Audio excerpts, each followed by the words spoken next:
Saudações a todas e todos. Eu sou o Ricardo Bielchowski, professor no Instituto de Economia da UFRJ. Agradeço ao Clube de Engenharia pelo convite. O pedido é para analisar aqui com vocês de forma bem simples a natureza da crise atual na sua dimensão econômica e algumas implicações. Eu vou começar falando sobre o que é essa crise econômica, depois eu vou passar as políticas econômicas no Brasil e, finalmente, tecer considerações sobre perspectivas quanto à retomada de alguma normalidade na economia mundial e no nosso país. Afinal, que crise é essa? Não existe na teoria econômica nada que permita interpretar bem a crise. As teorias interpretam regularidades, não dão conta de anomalias como essa.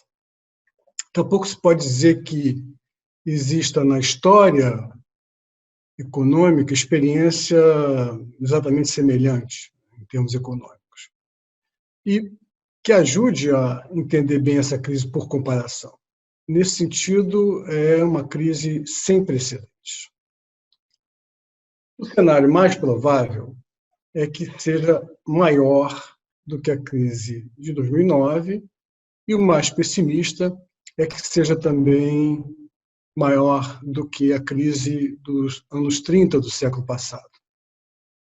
É difícil prever, porque a gente desconhece muita coisa, quando haverá vacina ou algum outro antídoto comprovadamente eficaz, qual a possibilidade de recaída para os imunizados, como os governos conseguirão contrapor-se à recessão, como conseguirão reativar plenamente a economia, etc.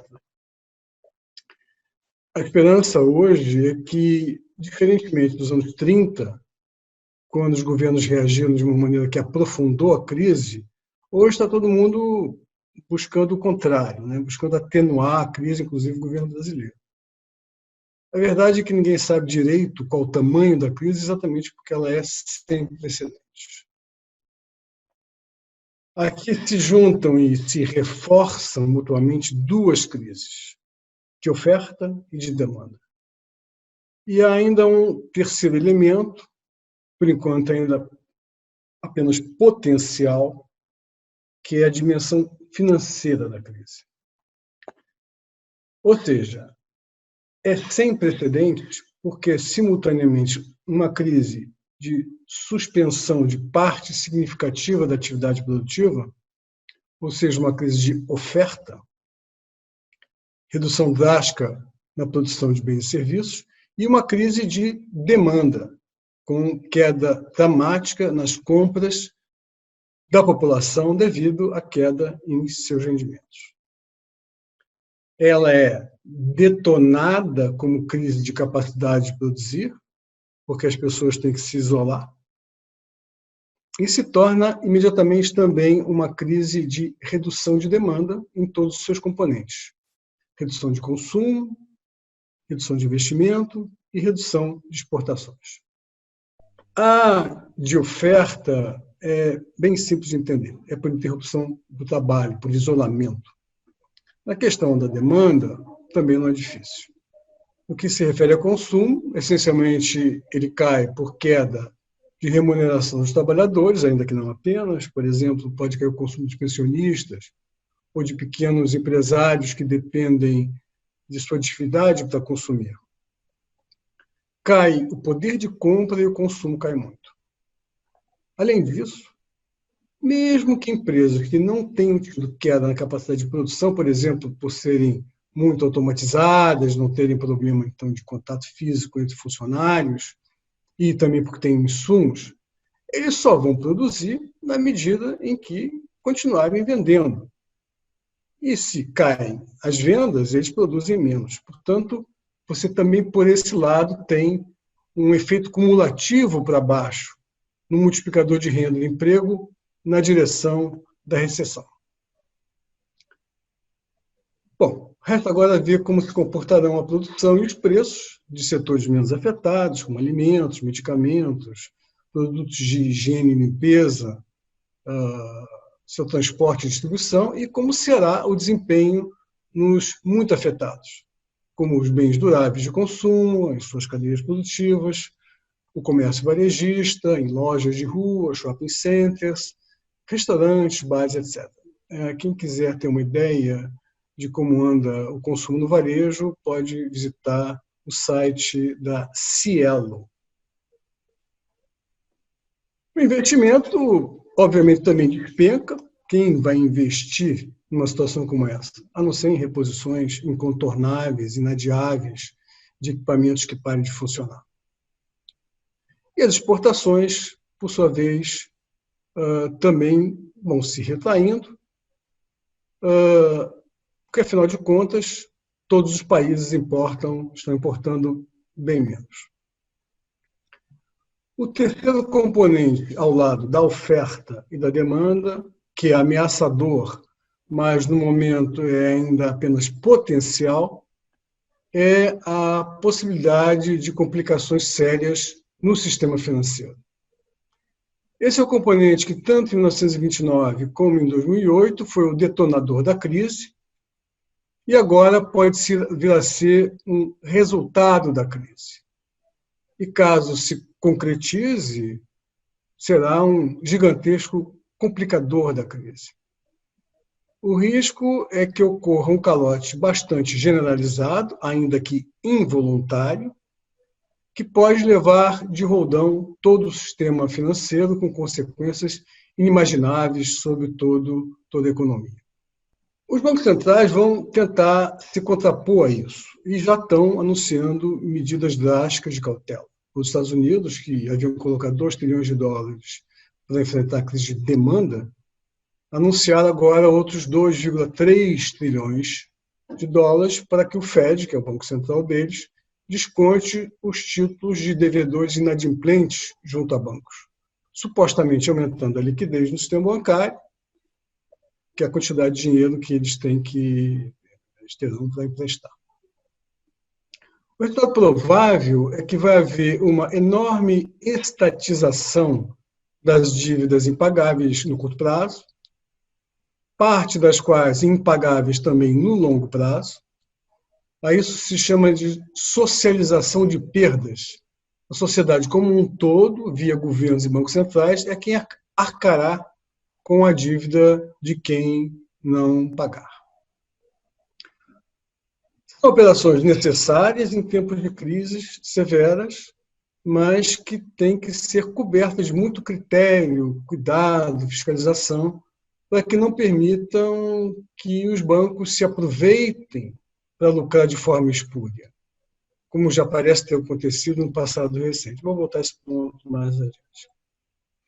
Em resumo, essa crise é um processo em que se desencadeia uma interação perversa entre oferta e demanda. Ela assume a forma de uma espiral descendente motivada pela alimentação recíproca entre redução de oferta e redução de demanda. Potencialmente, ela pode vir a ter uma terceira perna e incluir também uma crise financeira generalizada de insuficiência de pagamentos de dívidas em todo o sistema econômico. Bom, vamos passar às questões das políticas econômicas no Brasil. No que se refere à questão das finanças, aqui no Brasil, algo análogo ao que foi anunciado nos Estados Unidos está tramitando no Congresso como parte do projeto de emenda constitucional chamado de PEC de guerra. A ideia é a possibilidade que o Banco Central desconte títulos não pagos aos bancos pelos devedores para eventual socorro a bancos e para manter a liquidez na economia, ou seja, a quantidade de crédito necessária para a economia funcionar. Os bancos no Brasil estão, ao que tudo indica, sólidos, mas, como o mar não está para peixe, é de fato necessário ter instrumentos ágeis para que, eventualmente, se evite uma crise financeira sistêmica, uma quebradeira em cascata com consequências inimagináveis sobre a economia. Vamos ver se a política emergencial com que se aplicará o procedimento no Brasil será adequada, o que inclui a necessidade de que não se dê chance a que os bancos se aproveitem da situação para operações indevidas. Em todo o mundo e também no Brasil, os bancos podem tentar fazer uma série de coisas que têm que ser evitadas. Por exemplo, ao invés de aumentar os empréstimos permitidos por flexibilização na liquidez, eles podem simplesmente empossar o dinheiro, sentar em cima desses recursos, trocando a maior quantidade de dinheiro disponibilizado pelas autoridades monetárias por títulos remunerados do Tesouro. Foi o que ocorreu no chamado quantitative easing nos Estados Unidos e outros países envolvidos, e o que acaba de ocorrer no Brasil nas últimas semanas, quando o Banco Central baixou o compulsório para expandir o crédito. Os bancos também podem tentar aproveitar a ocasião para empurrar para o Banco Central antigos títulos podres de suas carteiras, que não tem nada a ver com a crise. Tudo isso é inadmissível, tem que ser rigorosamente fiscalizado e evitado. Bom, por outro lado, seria ingênuo imaginar que durante essa enorme crise os bancos privados sejam proativos, abrindo acesso a empresas e setores com maiores dificuldades, talvez mais especialmente para boa parte de microempresas e pequenas e médias empresas. O que está sendo pensado pelos bancos é que até poderão emprestar com alguma abrangência, desde que o governo cubra seus riscos, inclusive com mecanismos de fundos garantidores. Se não for assim, o mais provável é que permaneçam em atitude de cautela, não ampliem os empréstimos. Eles se inclinariam a manejar e renegociar a dívida de bons clientes para não perdê-los, e parte significativa dos empréstimos ficaria mesmo para os bancos públicos fazerem. Vamos ver o que vai acontecer. Em resumo, é provável que ocorram duas coisas. Primeiro, a estatização parcial da dívida privada pelo Banco Central. Esperemos que seja na justa medida da necessidade de apoio oficial aos bancos e às empresas devedoras.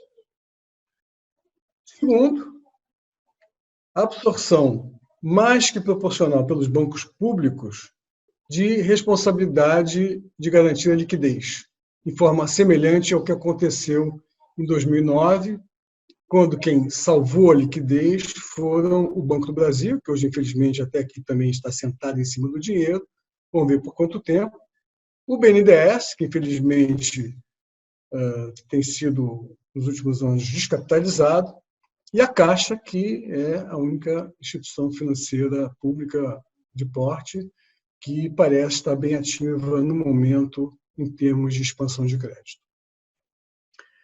Isso tudo é irônico porque muita gente estava querendo privatizar os bancos públicos e eles agora voltarão a ser instrumentos fundamentais de política econômica.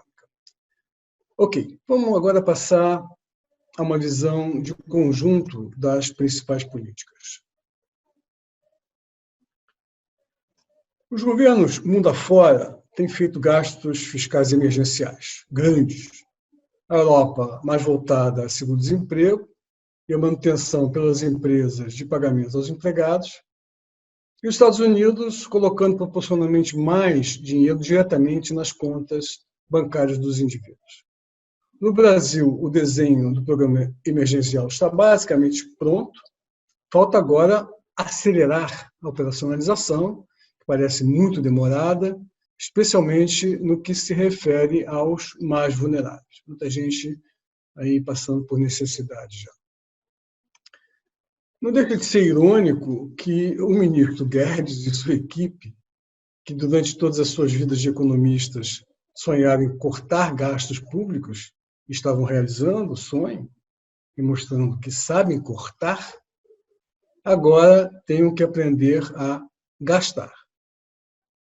Alguns economistas dessa equipe e outros igualmente ortodoxos andam achando e dizendo que isso é muito provisório, mas imagino que muitos já estejam tendo dúvidas sobre quão provisório será. A verdade é que está tudo muito imprevisível para todos, não só para eles. A lista de medidas de política econômica emergencial é longa, incluindo basicamente várias categorias de gasto do governo, acompanhado do afrouxamento da meta fiscal e medidas de cunho financeiro. As medidas de gastos emergenciais pelo governo mais importantes até o momento são as voltadas para as remunerações dos trabalhadores e a renda mínima familiar, que permitem manter no mínimo de capacidade de compra pela sociedade, por razões sociais, e também para atenuar o impacto da crise de demanda. Isso estará sendo feito com a renda de R$ 600 por mês para adultos autônomos, desempregados e receptores de Bolsa Família e outras modalidades emergenciais, assistenciais, digo, e com apoio às empresas para pagamento de parte do salário de seus empregados, especialmente para os que ganham valores próximos ao salário mínimo e com teto de R$ 1.800, o que significa que a medida não impedirá que a massa salarial caia muito, os salários caiam e a massa salarial caia muito. O lado bom das medidas de apoio pelo governo ao pagamento dos trabalhadores das empresas, apesar das limitações nos valores, é atenuar as demissões em massa e evitar que o salário caia a menos que o salário mínimo. Ainda bem que, pelo menos, isso está sendo feito, porque se as empresas despedirem os funcionários, ou pedirem falência, ou atrasarem salários por não terem dinheiro para pagar, não apenas há o drama social individual para as famílias que não recebem, mas há o drama coletivo para a sociedade e a economia como um todo, pelo fato de que a demanda total da economia despenca ainda mais e a recessão é mais ainda aprofundada. Há ainda várias outras medidas, como a prorrogação do pagamento de impostos, o crédito barato às pequenas e médias empresas, a tentativa de ampliação na liquidez do mercado bancário e o que tudo indica a absorção pelo Banco Central de dívidas impagáveis aos bancos, conforme eu mencionei. Vamos ver como é que isso tudo vai transcorrer. É suficiente o que o governo brasileiro está fazendo? Os Estados Unidos estão colocando US$ 2 trilhões de gastos fiscais para se contrapor à demanda, isso corresponde a cerca de 9% do PIB anual americano e, portanto, a algo como 36% do PIB trimestral dos Estados Unidos, que é o comparativo correto se imaginarmos que a ajuda será gasta em 3 meses. No Brasil, esses cálculos estão muito imprecisos até aqui, evitando entrar em detalhes de cálculo, pelo que vi e ouvi, no que se refere ao gasto emergencial, parece tratar algo próximo a 20% do PIB trimestral brasileiro do ano passado, cerca de 5% do PIB do ano passado. Vamos aguardar para ver melhor como andam esses números, seus efeitos, em favor da preservação das empresas e dos empregos, assim como da renda e do consumo dos trabalhadores informais e demais pessoas vulneráveis.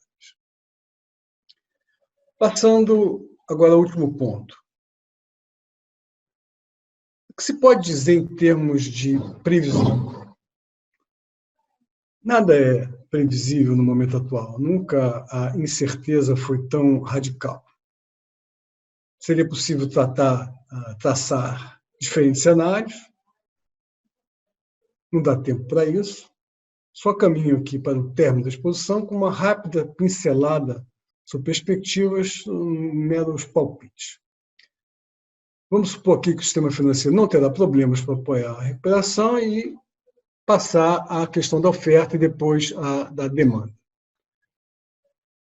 No que se refere à oferta, portanto, à normalização da atividade econômica do ponto de vista de capacidade produtiva, qual é o tempo necessário para que isso ocorra? A questão-chave é, obviamente, o isolamento, que é indispensável, que dificilmente vai terminar abruptamente no mundo e no Brasil. Tem uma vacina. ou se não houver outro remédio cientificamente comprovado, o calendário ideal da vitória sobre a pandemia e do fim do isolamento massivo, apesar de anúncios que se ouvem, parece ainda desconhecido. É um calendário ainda desconhecido. Depende principalmente da evolução da relação entre o número de pessoas já imunizadas por terem contraído o vírus em forma não sintomática ou sintomática e o número de pessoas ainda suscetíveis à contaminação. Vamos ver como isso evolui, mas no caso brasileiro, talvez 3 meses seja um cenário otimista para se terminar de vez com o isolamento sem correr sério risco de uma segunda onda viral. Se nós formos eficientes, deveremos ter um calendário de gradual redução do isolamento, redução seletiva, onde num país com 210 milhões de habitantes, como o nosso, significa ter dezenas de milhões de testes de imunidade, talvez mais de 100 milhões. E toda uma coordenação do sistema de controle sanitário para cumprir a missão em relação à qual o nosso sistema de saúde não está acostumado. Por enquanto, a ideia não passa de uma boa expressão, a de passaporte da imunidade, resta ver como isso vai ser organizado. Portanto, vai ser muito difícil deixar de ampliar o prazo das medidas emergenciais de defesa das pessoas com emprego suspenso ou sem emprego, sem trabalho. Eu posso estar sendo pessimista, a verdade é que estamos diante do imprevisível, mas 3 meses me parece pouco numa retomada sustentável da atividade econômica, mantidas as atuais condições de potência do vírus e na ausência de um antídoto eficaz. Vamos passar agora para o lado da demanda. O consumo, a retomada dele dependerá principalmente da recuperação dos rendimentos do trabalho, que terá caído muito, e da recuperação do crédito ao consumidor, que provavelmente terá também caído bastante. As exportações também devem tardar a se recuperar, tudo depende do que ocorrerá na economia mundial. E o investimento, esse é o componente da demanda que mais levará tempo até se recuperar. Algum investimento em reposição de equipamentos sempre ocorre, mas no que se refere a investimento em expansão de capacidade, primeiro é necessário que se ocupe a capacidade produtiva existente e segundo que as empresas voltem a se sentir seguras com relação às vendas no futuro. Andavam muito inseguras mesmo antes do coronavírus, a renda e, consequentemente, o investimento no país continuavam patinando, e a crise atual e a possibilidade de uma recaída adiarão em muito qualquer expansão significativa na formação de novo capital produtivo. Um último comentário. A ideia de que, logo depois da fase aguda da crise, se farão no Brasil medidas drásticas para pagar a conta do déficit público, me parece uma fantasia de gente que não conhece como funcionam as economias em tempos de esforço de recuperação. Mas isso é um outro tema, que provavelmente continuará a polarizar o debate sobre política econômica daqui para frente, mesmo que fique em banho-maria por alguns meses. Por enquanto, vamos aguardar em casa para poder, eventualmente, adicionar outros palpites. É isso, obrigado e cuidem-se.